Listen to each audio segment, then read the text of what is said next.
जनपद लखनऊ के विभूति खंड थाना अंतर्गत समिट बिल्डिंग में एक इल्लीगल कॉल सेंटर का भंडाफोड़ किया गया है।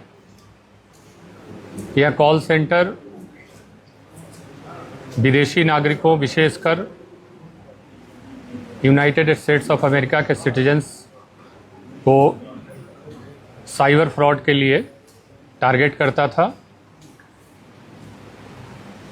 अब तक की कार्रवाई में कुल 119 लोगों को गिरफ्तार किया गया है, जिसमें 92 पुरुष हैं और 27 महिलाएं हैं। 103 लैपटॉप बरामद किए गए हैं। 109 फ़ोन बरामद किया गया है। साथ ही विभिन्न प्रकार के एक्सेसरीज इनके कब्जे से बरामद हुई हैं। ये जो कॉल सेंटर था कॉरपोरेट स्टाइल में बहुत ही ऑर्गेनाइज तरीके से, संगठित तरीके से यह कार्य करता था। विभिन्न प्रकार की इनकी टीमें थीं। हर टीम को अलग अलग कार्य सौंपे गए थे। इनकी जो सबसे पहली टीम होती थी वो इनिशियल कांटेक्ट करती थी। अब तक की प्रारंभिक छानबीन से पता चला है कि इसमें यूनाइटेड स्टेट्स के सिटीजन्स को एसएमएस भेजा जाता था और उनको बताया जाता था कि आपके अकाउंट का प्रयोग, अकाउंट कई तरह के हो सकते हैं। 3 तरह के अकाउंट होते हैं। एक वहाँ का सोशल सिक्योरिटी नंबर होता है। फ़ोन के अकाउंट्स होते हैं, जैसे आपका एप्पल का हो गया, सैमसंग का हो गया। उसके अलावा तीसरा बैंक अकाउंट। तो आपके अकाउंट को इल्लीगल एक्टिविटी में प्रयोग होना पाया गया है और कृपया आप ये टोल फ्री नंबर से आगे वार्ता कर लें।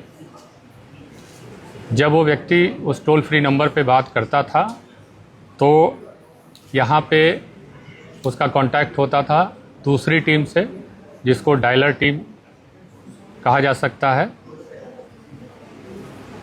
वो डायलर टीम यहाँ पे स्थित थी लखनऊ के हमारे विभूति खंड के समिट बिल्डिंग में, और उनसे विभिन्न प्रकार के फाइनेंशियल डेटा वो गैदर करते थे, बैंक की डिटेल्स गैदर करते थे। साथ ही साथ सहानुभूति भी व्यक्त करते थे कि आप फंस गए हैं, और फिर उनको अग्रेतर कार्रवाई के लिए अपनी दूसरी टीम, जिसको बैंकर टीम आप कह सकते हैं, उसको रेफ़र कर देते थे।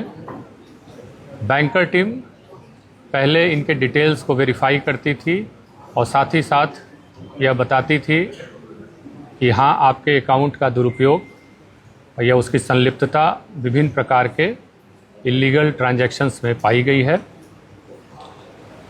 और वेरीफाई करने के पश्चात उनको थ्रेट भी दिया जाता था कि ये जो एक्शन आपका है तो इसमें आपके विरुद्ध लीगल कार्रवाई की जा सकती है और आप गिरफ्तार हो सकते हैं। साथ ही साथ आपके सोशल सिक्योरिटी नंबर हैं वो फ्रीज कर दिए जाएंगे, अकाउंट फ्रीज कर दिया जाएगा, सोशल सिक्योरिटी नंबर ऑपरेट नहीं करेगा। तो उससे वो काफ़ी भयभीत हो जाते थे।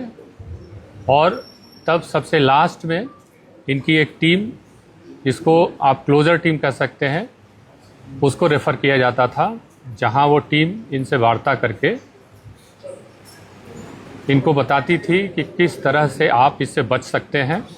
बचने के मुख्यतः वो 3 तरीके बताते थे। पहला तरीका ये होता था कि आपका चूँकि अकाउंट फ्रीज हो जाएगा तो जितना भी आपके पास पैसा रुपया है वो सब आप निकाल लीजिए और गिफ्ट वाउचर, अमेज़ॉन के होते हैं, फ्लिपकार्ट के होते हैं, कई कंपनीज़ के होते हैं, सेफोरा कंपनी का होता है, तो वो गिफ्ट वाउचर खरीदने के लिए प्रेरित करते थे और उसका पिन सहित डिटेल्स मंगा लेते थे और उनकी जो टीम थी वो उसको रिडीम कर लेती थी।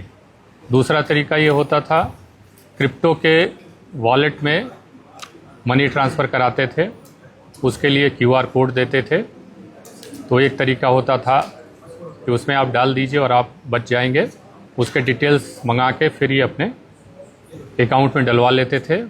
तीसरा तरीका होता था वहाँ की UPS, यूनाइटेड पोस्टल सर्विस, जो यहाँ की स्पीड पोस्ट DHL के समकक्ष है, उसके माध्यम से